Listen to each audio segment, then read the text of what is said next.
Gisèle Scoffi, bon matin. On va parler de quoi, Marc, ce matin? Eh ben, ce matin, on va parler de l'art et Dieu. Ah ben, ça tombe bien, on est deux Alors, artistes, toi et moi. Je suis ni musicien, ni peins la peinture sculpteur, ni... Non, je peins pas non plus. Colline, pourquoi tu m'as mis avec Marc ce matin, du coup? Ah non, mais attends, je suis daltonien. Croyez-vous couper, mais tiens. Mais tu nous coupes? Mais tout va bien dans le meilleur des mondes. L'art et Dieu. L'art et la manière. Est-ce que l'un daltonien est considéré comme artiste? Non? Dieu est un artiste, en tout cas. Ça, on est Ah, Dieu, d'accord. Dieu, Dieu est un Dieu, artiste. créateur. C'est le premier point. Et même grand quand il artiste. prépare le temple, et quand il prépare le tabernacle, c'est beau, quoi. Tout est beau, tout est magnifique. Ce qui est merveilleux, prenez la description du chandelier à 7 branches. Mhm.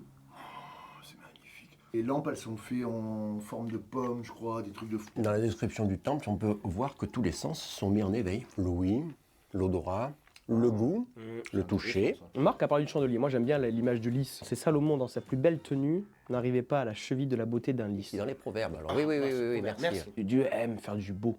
Chaque jour, quand on regarde, on a des œuvres qui sont éphémères. Tu regardes un nuage, c'est extraordinaire. Bon, la création est une preuve du côté artiste de Dieu. Du coup, ça détend sur Regarde nous. comme on est beau. Ouais, exactement. Regarde cette tasse, comme elle est belle. On est capable. On a quand même cet héritage de Dieu, de vouloir créer des choses. Alors, on n'a peut-être pas tous les mêmes talents, des dons artistiques, mais on peut avoir des talents qui peuvent aider dans la vie quotidienne.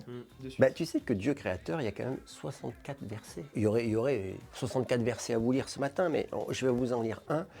C'est toi, Éternel, toi seul qui as fait les cieux des cieux et toute leur armée, la terre et tout ce qui est sur elle, la mer et tout ce qu'elle renferme. Tu donnes la vie à toutes ces choses et l'armée des cieux se prosterne devant toi. Devant la création et devant ce côté artistique de Dieu, on peut être que émerveillé finalement. Je suis d'accord. Et tu parles à un motard. Je fais des allers-retours sur Bordeaux. Quelquefois, je l'ai fait en avion, mais j'aime bien le faire en moto quand j'ai un petit peu de temps. Et je prends pas l'autoroute. Du coup, j'ai 12 heures de route. En fait, j'aime ces 12 heures parce que je passe par des paysages extraordinaires. Et puis, j'ai la louange souvent dans le casque. C'est juste des moments de solitude avec Dieu qui sont juste trop bons, où je prends juste de plein fouet la beauté de la création. Des œuvres artistiques que Dieu fait, nous sommes aussi amenés à les faire. Mais est-ce que tout est permis? Mais bien sûr que oui, tout est permis. Tout est permis. Tout est permis? Mais tout n'édifie pas. Ce fameux verset qui est quelquefois utilisé comme il faut pas, les gens oublient la virgule. Tout est permis, c'est une virgule. Virgule. Mais tout n'édifie pas. Et c'est là que ça peut devenir intéressant et quelquefois un peu clivant. Ça dépend du point de vue de chacun. Parce qu'il y en a qui vont me dire mais moi ça me fait grandir et l'autre va dire pas du tout, ça fait pas grandir. Et qu'on n'est pas du coup sur la nécessité d'avoir une relation à Dieu personnelle pour dire est-ce que ça, moi personnellement, ça va m'édifier, mais toi est-ce que ça va t'édifier? Ben peut-être pas, parce que Dieu fait de façon unique avec chacun. Par rapport à un chrétien, est-ce qu'il y a des œuvres artistiques qui ne seraient pas permises quand elles touchent à ta foi, quand elles touchent à la morale? Moi, je sais qu'il y a des films que je ne peux pas regarder. Et il y a des œuvres aussi de peinture qui font appel à quelque chose d'obscur, de sombre, de voire même maléfique. Cette phrase, elle est à prendre avec beaucoup d'équilibre et avec un 50-50. Il y a 50% de tout est permis, mais il y a 50% aussi de tout ne m'édifie pas. Et la question, c'est être suffisamment honnête avec soi-même et se poser la question à Dieu de dire est-ce que ça va m'édifier? Parce que si ça ne m'édifie pas, ben ça fait l'inverse. On a été créé à l'image de Dieu, mais... L'image a pris un coup dans la tronche aussi Ouais, au niveau c'est du péché. ça, Ça. Dieu qui nous a mis des dons et des talents. Il y a des choses, il y a des dons et des talents que l'on connaît de nous, mais il y a des dons et des talents, je suis persuadé, on ne les connaît pas nous-mêmes. Exact. Mais Dieu qui a donné, lui, le sait.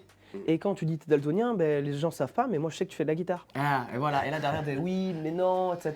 Tout. Abraham, il avait une vocation. C'est quoi finalement le talent d'Abraham? C'était de partir, de voyager?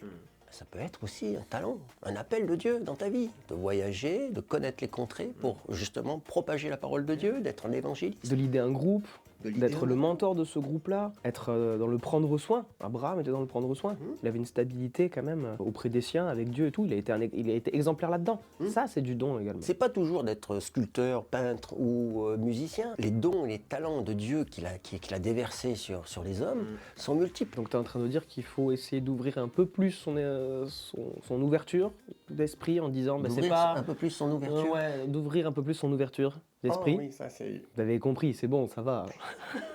Sur le fait de dire ah ouais, allez, celle-ci, c'est le premier café du matin. Sur le fait de dire que les dons et les talents sont peut-être bien plus vastes que ce que l'on ne peut imaginer ou les cases dans lesquelles on peut le mettre. Mais je comprends. Comme tu disais, musique, peinture, sculpteur, voilà, ça c'est les grands trucs, les grands axes, etc. Ben, en fait, il y a une forme d'art dans plein de choses que l'on peut faire, même dans l'organisation ou ces choses-là, et peut-être que le Seigneur nous appelle à dire des dons et des talents qui sont artistiques, qui viennent de moi, à la recherche du beau geste ou de la belle attitude ou ces choses-là. Du beau et du bien fait. Les choses choses peuvent être visuelles, mais comme elles peuvent être auditives, comme elles peuvent être palpables, touchables. Quand on regarde justement, il nous parlait du temple, tous les sens se sont mis en exergue.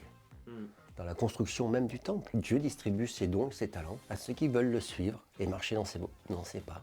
Et il veut développer ça en chacun de nous. Donc soyez encouragés, vous avez des dons et des talents d'artistes, que vous y croyez ou que vous y croyez pas.